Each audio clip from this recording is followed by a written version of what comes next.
هاي، ازيكم عاملين ايه؟ تعالوا بقى النهارده مع بعض نعمل الكفتة المقلية. كبير وصغير بيحبها. هقولك كل تفاصيلها واسرارها، ازاي تطلع معاكي طرية وجوسي وطعمها كده يبقى خرافي بتتبيلة سهلة وبسيطة. ودايما خليها عندك في التلاجة، وقت ما تعوزي تطلعيها وتقليها على طول.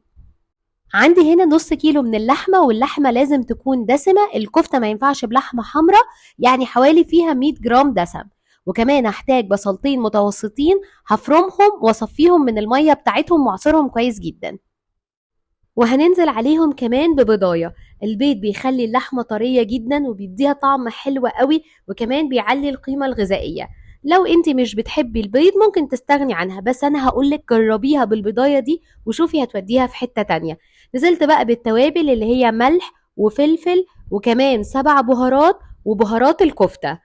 وابتديت بقى اعجن كويس جدا كده وادخل البصل مع البيض لحد ما يختفوا خالص في اللحمة بتاعتي. عايزة أقولك لو أول مرة تشوفيني، لو سمحتي اعملي اشتراك للقناة بتاعتي ولايك وشير لو الفيديو عجبك مع كل أصحابك. وهنا بقى هنزل بورق البقدونس مش العيدان بتاعته، قطعت كده شوية صغيرين على الكفتة بتاعتي. وبعدين بحط معلقتين بقسماط ومعلقة دقيق وكمان ربع معلقة بيكنج باودر عشان الكفتة بتاعتي تبقى هشة وتستوي كويس من جوه. وهعجنها بقى كويس جدا 5 دقايق كده لحد ما كل حاجة تندمج. وكمان بصوا اللحمة يبقى فيها أنسجة كده كأنها شعر رفيع جدا. كده الكفتة بتاعتي جاهزة عشان أشكلها معاكم. طبعا التشكيل ده اختياري، انت بتحبيها رفيعه بتحبيها تخينه شويه. انا بحب اعملها وسط.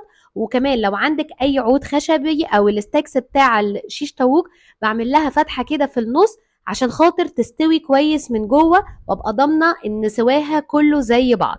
شكلت الكفته بتاعتي، واهم بقى خطوه هقولها لك ان لازم تسيبيها في التلاجة ترتاح على الاقل 3 ساعات. دي حاجه مهمه عشان الكفته وانتي بتقليها ما تفكش منك او تتفتفت. دي من الحاجات اللي بتتخليها تتماسك وكمان تشرب من طعم التتبيله وتخلي طعم التتبيله باين فيها. انا هنا كنت هعملها في نفس اليوم، فحطيتها في علبة حوالي 4 5 ساعات في التلاجة واستخدمتها على طول. طيب لو انا عايزة احطها في الفريزر، بحط لها طبق فوم، وكل ما اخلص صف احط بينهم ورق تلاجة والفها كويس جدا بالرول ستريتش واشيلها في الفريزر. وبطلعها اقليها وهي مجمدة، ما بسيبهاش تفك عشان الكفتة بتاعتي ما تتفتفتش. بعد بقى ما خلصت الكمية كلها زي ما قلت لكم هحطها في التلاجة. نيجي بقى للتسوية بتاعتها. اول حاجه هحتاج زيت غزير ويسخن كويس جدا، وهنزل بالكفته بتاعتي لحد ما تاخد لون كده ذهبي غامق شويه. خلي بالكم انا بطلعها افتح سنه من وانا عايزاها عشان خاطر هي لما بتقابل الهواء بتغمق شويه. يعني طلعوها افتح سنه وهي هتاخد لون بره. عايزه اقول لكم ريحتها كانت قلب البيت كله وهي بتتقلي. بجد ريحه التتبيله كانت خطيره.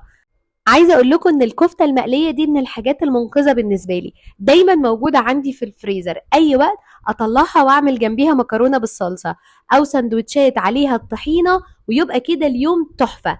انا النهارده حبيت ازيد لها حاجه، اني اديها طعم الشوي. حطيت فحمه ونزلت عليها بحته زبده، وبجد عايزه اقول لكم نقلت طعم الكفته من المقليه للمشويه في ثانيه واحده.